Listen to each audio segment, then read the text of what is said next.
Okay, so you're going to want to memorize this book here, and probably this one too, and yeah, maybe that. This time on Bob World Builder, we discuss how to play D&D, a basic player's guide for 5th edition Dungeons & Dragons. Hey, Bob here, and welcome to Bob World Builder. If this is your first time visiting the channel, I make D&D related videos so beginners and pros can come together and we can all improve our games. This is part 4 of a series called How to Play D&D. You can check out the rest of the playlist linked down in the description, and don't forget to subscribe so you'll get new videos from this channel every Wednesday under your subscriptions tab. Before we dive in, if you've already been playing 5e for a while, please leave a comment below sharing one rule that your group has either misused, homebrewed, or both. Alright, in the previous video, we discussed the inspiration, the mechanics, and the fastest possible method for creating a character in 5e Dungeons & Dragons. So this time, we're going to dissect a pre-made character sheet and go over the true fundamentals of playing 5e Dungeons & Dragons. Be sure to stick around till the end of the video where I will share a few of my personal top tips for new players. Alright, first things first, a quick rundown of how D&D works. The game typically moves in the following pattern. 1. Your DM describes your character's surroundings. 2. You will tell the DM how you would like your character to interact with that scene. And 3. The DM will describe what actually happens, sometimes asking you to make a roll first. And you would do so by rolling a 20-sided die, the mechanical foundation of D&D, the D20, and then adding any relevant modifiers. If you roll a 20 on the die, it's called a natural 20 or a critical success, and it typically means that you succeed in an awesome way. Rolling a 1 usually means you fail, but often in a hilarious way.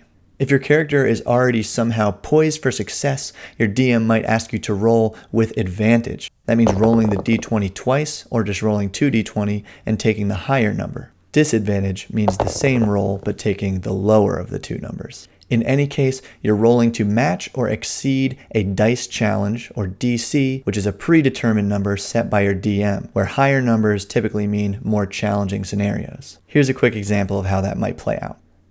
Okay, as you pass through the curtain of wooden beads into a small perfumed room, you see an old, pleasant-looking female gnome sitting at a tiny, round table with a crystal ball in the center. I bow my head slightly and then take a gold piece and kind of slide it on the table and ask, what can you tell me about Lord Brostruck? Nice. Roll a persuasion check with advantage. Okay, that's 13 plus 2, 15. Alright, without saying a word, she starts waving her hands over the crystal and you see it fill with smoke, and so on.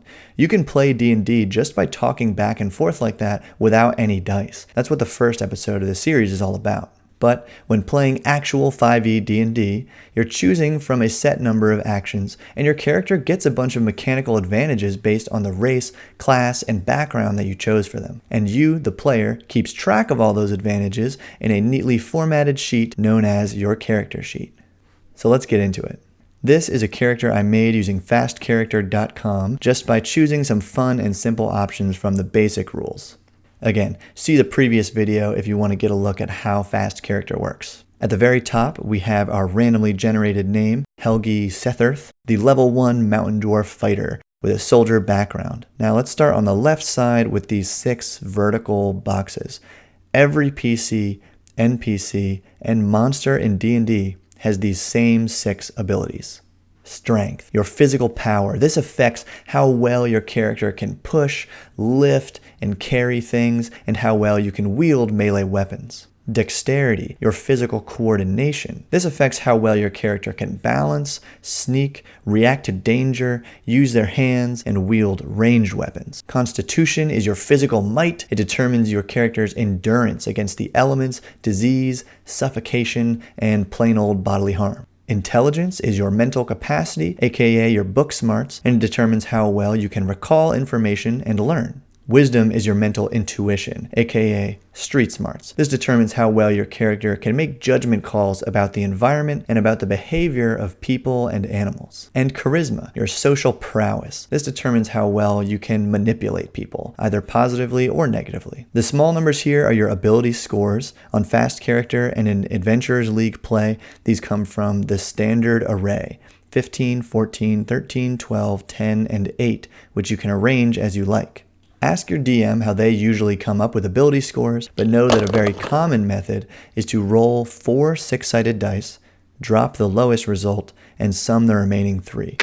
Do that 6 times and then assign the 6 totals to the abilities of your choice. Also, you will get increases to certain abilities based on your race. Those are already input by fast character. After you get your total ability scores, you find your ability score modifiers, the big numbers here on the sheet, using the table on page 60 of the basic rules or page 13 in the player's handbook. Then you pretty much never use your actual ability scores ever again. Moving on, in the box to the right of your ability scores is your proficiency bonus. This number is based solely on your level and it's added to the things that you are good at. For example, in the next section here, saving throws, this little asterisk indicates that we're proficient in strength and constitution saving throws. So these numbers here are Helgi's saving throw modifiers, and they are all equal to the related ability score modifier plus the proficiency bonus if applicable. Generally, saving throws are for when your character has the chance to resist harm in the moment. Dex save to dodge the boulder. Con save to chug the ale. Wisdom save to resist some spell effect. You'll only roll a saving throw if your DM asks you to. And all of this also applies to your skills, the next section on the sheet. Any character can attempt to use any of these skills, and like saving throws, skill modifiers are based on their relevant ability score modifier, in parentheses here, and your proficiency bonus if applicable. Helgi here is proficient in athletics, intimidation, perception, and survival. These proficiencies were selected by fast character based on Helgi's background and character class. Next is passive perception. You don't really have to worry about this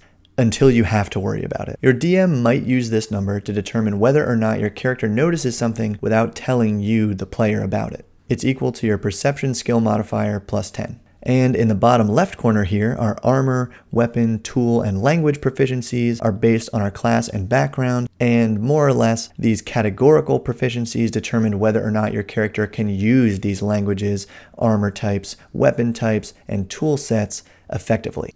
Speaking of armor, back at the top we have armor class, or AC. It's basically your character's defense DC, because it's the number that an enemy creature will have to roll or exceed to hit you. It's based on the type of armor that you're wearing, and some armor types allow you to add your dexterity modifier to include your character's agility in combat. Next to that, your initiative modifier is just equal to your dex modifier. You'll add this number to a d20 roll when your DM asks you to roll initiative at the start of a combat sequence. The sum will determine your turn order for the duration of the battle. Speed here is how far you can move during your turn in combat, either before or after you take actions, and your hit points are the number of damage points your character can endure before falling unconscious. Like you didn't already know that. But your hit dice are what you can roll to regain some hit points if you take a short rest. 1 hour of restful activity. You can regain all your hit points without rolling by taking a long rest, usually 6 to 8 hours of sleep or restful activity. Okay, death saves here are for when your character falls unconscious. And with your minimal hit points at level 1, this is kind of likely to happen. While you are unconscious, you roll a d20 on your turn. 10 or higher equals 1 success. Lower than that is a fail. 3 successes and you stabilize while unconscious. 3 fails and you die. There will be a video dedicated to handling character death at some point in the future. Beneath that is our equipment, starting with weapons. Fast character actually boxed our longsword here, assuming correctly that it'll be our primary weapon. And right in this box, it spells out exactly how to make an attack with the longsword. +5 to hit.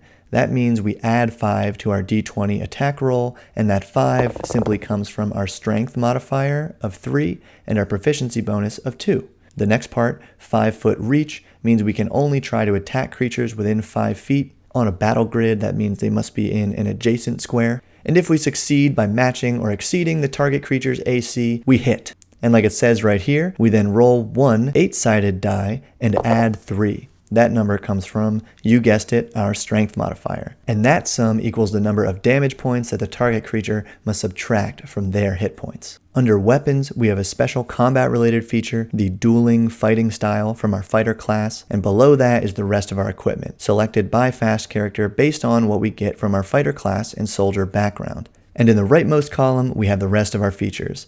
Helgi's alignment is neutral. I chose the random but not evil option on fast character, and it includes a description right here that you can choose to play by or ignore depending on how seriously your group takes alignment. But for Helgi it says, I will help others but avoid serious personal risks or loyalties that don't benefit me. So neutral is obviously not a bad way to go if you're new to the game. The next header shows all of our racial traits, then class features, and our background feature. Conveniently, there are page citations here for the player's handbook to see how these things work, and I strongly encourage you to read those descriptions. Though it may not be obvious, you don't need the player's handbook for that. If you build a character from the basic rules, use that. D&D Beyond is another great resource for looking up race and class features, but if you can't find what you're looking for, you can get most of this information just by Googling it. If you found this video helpful, please like, share, and subscribe, but most importantly, leave a comment about your first D&D character. I love reading those comments and I reply to every single one of them. If you'd like to support this channel, check out the amazing community-created content on DriveThruRPG and the DMs Guild. And if you've watched this far, as a thanks, I'm going to share some of my personal top tips for new players. I'll probably expand on these in a future video, but here they are.